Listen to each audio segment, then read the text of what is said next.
Are you wondering if you have experienced financial coercive control? I want to share with you some information as to why you might be asking that question, and share with you what financial control is, why it's used, how it keeps you trapped, and talk about coercive control as well, because they do run hand in hand. And I will also share with you some tips on how to deal with it and how to save your sanity. Welcome to the Divorce Sanctuary. I'm Elizabeth, author of Finding Lily and the A to Z of emotional abuse. On this channel, I talk about healing from emotional abuse and divorcing emotionally from the abuser. I want to help you discover the best tools to heal on a deeper level, becoming the best version of yourself. If you're new to the channel, please don't forget to like and subscribe. And if you're returning, welcome back and thank you. If you have any tips that you think might be helpful to others, please add them in the comments box below. This is not a diagnostic tool. If you look up the definition of financial controls, it's the procedures, policies, and means by which an organisation monitors and controls the direction, allocation, and usage of its financial resources. Financial controls are at the very core of resource management and operational efficiency in any organisation. But it isn't like that in a relationship. It's probably actually the opposite.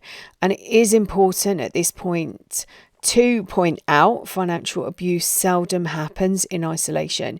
In most cases, other abusive behaviours are used to threaten and reinforce the financial abuse. Financial control is another means an abuser uses to ensure that they are not abandoned. It is the misuse of money controlling their partner. And it can include using credit cards without permission, putting contractual obligations in their partner's name, and gambling with the family assets. To understand financial coercive control, I want to cover coercive control. Coercive control is emotional abuse. It's used to harm, punish, and frighten a victim. This form of behaviour is used to make the victim dependent on the abuser, isolating them from friends and family. They exploit them and deprive them of their independence, regulating everyday behaviour. Coercive or controlling behaviour does not relate to one single incident. It's a pattern that occurs, used for one individual to exert power and control over another. Coercive or controlling behaviour is now a crime in the UK. The law came into force on the 29th of December 2015. Coercive control creates invisible chains. People might ask you why you didn't leave earlier or why you didn't see what was going on. On some level, you did know that there was something wrong with the relationship. However, during the cycle of abuse, there was a point where you lost who you were, and your focus was more on protecting the relationship than protecting yourself. And it was these invisible chains that stopped you from walking away. The fake future stopped you from moving on. You were waiting for the next hit of oxytocin you received during the love bombing. And you found yourself in a world manufactured by the abuser, and you found yourself living in confusion and fear. Coercive control is described as an act or a pattern of assault carried out through forms of threats, humiliation, and intimidation.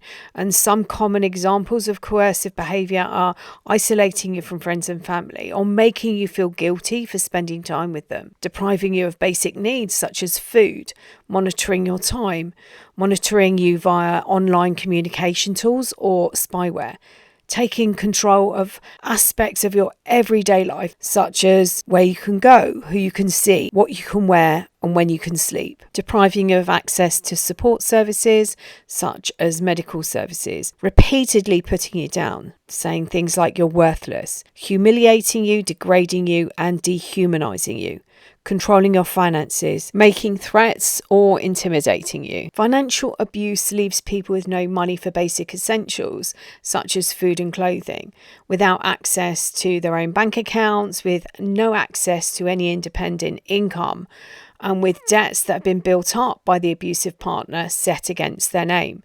Even when a survivor has left the home, financial control can still be exerted by the abuser, with regard to child maintenance. In a domestic abuse report dated 2019, The Economics of Abuse, it was reported that nearly a third of the respondents said that access to money during the relationship was controlled by the perpetrator, and a quarter of them said that their partner did not let them have money for essentials during the relationship. A third said that they had to give up their home as a result of the abuse or leaving the relationship, and 9 of those found themselves homeless as a result of leaving.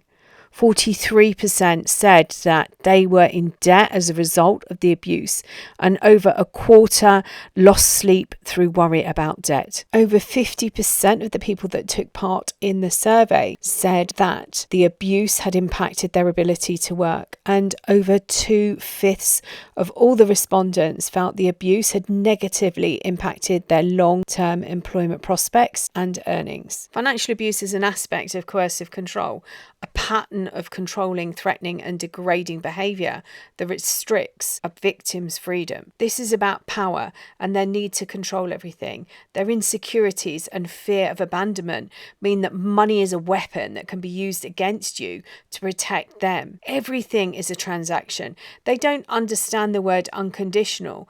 They might be generous in giving presents, but there is always an expectation and an exchange, and you might find yourself wondering what they want in return.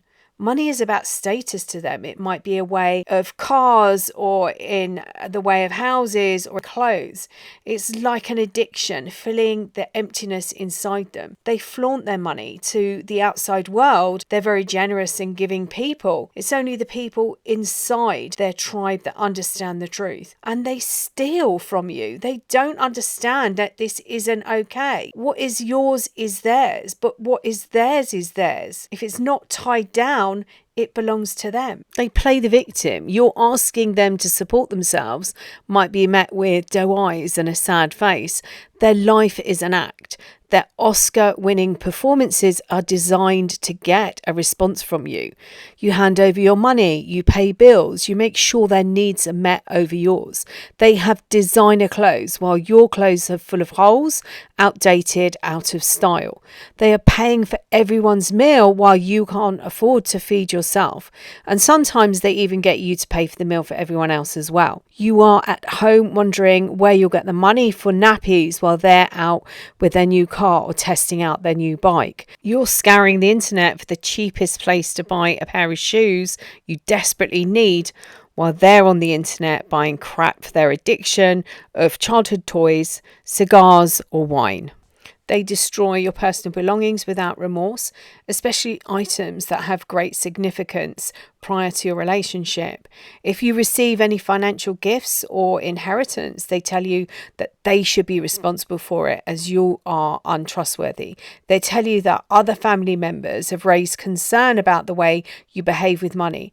And if you don't oblige them, they create scenarios where you're forced to use this gift or inheritance. They will coerce you into selling or signing over assets or persuade you to sign legal documents giving them power of attorney.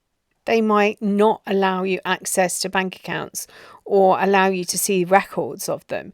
You might be forced to hand over wages, or it's paid into an account that they have access to, or they force you into a position where you need to use all of your money to pay rent, bills, food, and their money is used on themselves. Some may forbid you from having a bank account at all. You may find that the assets are in their name, but the debts are in yours. You might find they've increased debt without agreement or knowledge. You might find they've ruined your credit rating and ability to obtain credit in the future. They devalue you over money, telling you that you aren't good with it, whilst their money is spent on themselves.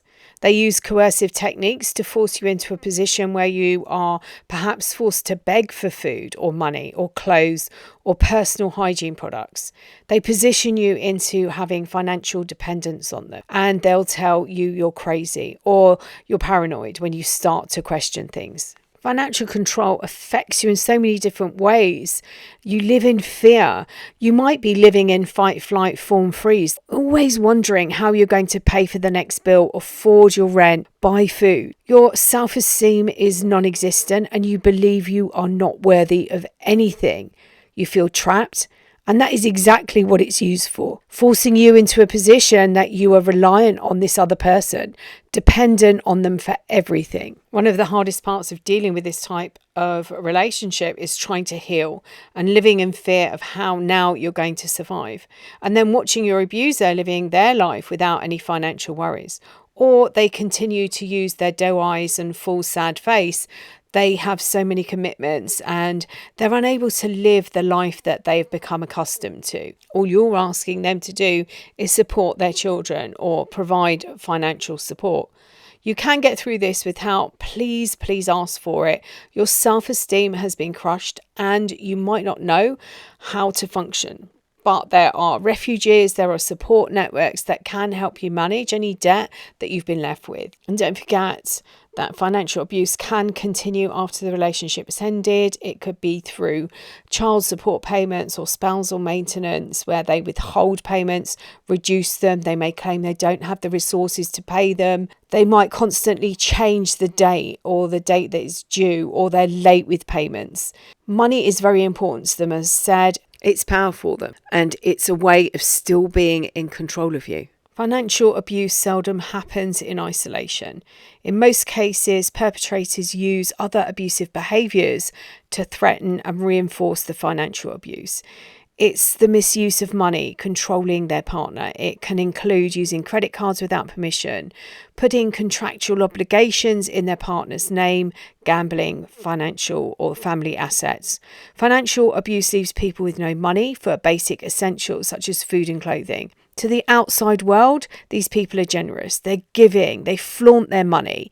It's only the people inside their world that understand the contractual obligations that come with that. You might have discovered that they've stolen from you, but they don't understand why you believe this is wrong, because in their world, what is yours is theirs. If it's not tied down, it belongs to them.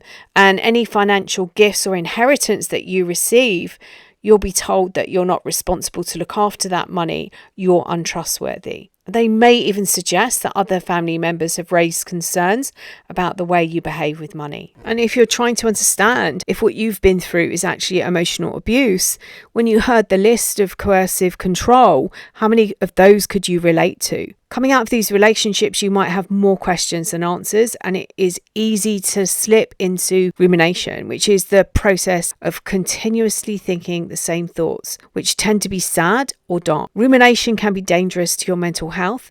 It prolongs your ability to think and process emotions. And financial coercive control is horrific. It runs hand in hand with coercive control. It affects you on every level, not just your finances. You also don't believe that you're worthy of anything. Ground into your body, stay out of your head. From here, you can process what has happened and what is happening to you. Use techniques that will help you, like breathing and counting, which helps balance your stress hormones. It calms down your nervous system. Try writing out what happened to you. Give yourself permission to call this abusive. You may still be protecting the abuser and justifying their behaviour, the reason they treated you in this way. Most of us have experienced some form of trauma in our lives, but we don't treat people in the same way. With the story, remind yourself this was abuse, and when you can call it for what it is, your healing speeds up. Have honest conversations with yourself.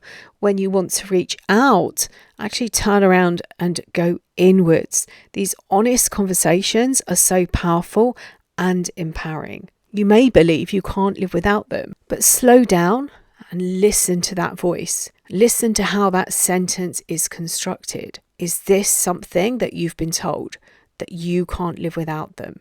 If you found this video helpful in some way, please like and share and subscribe to the channel.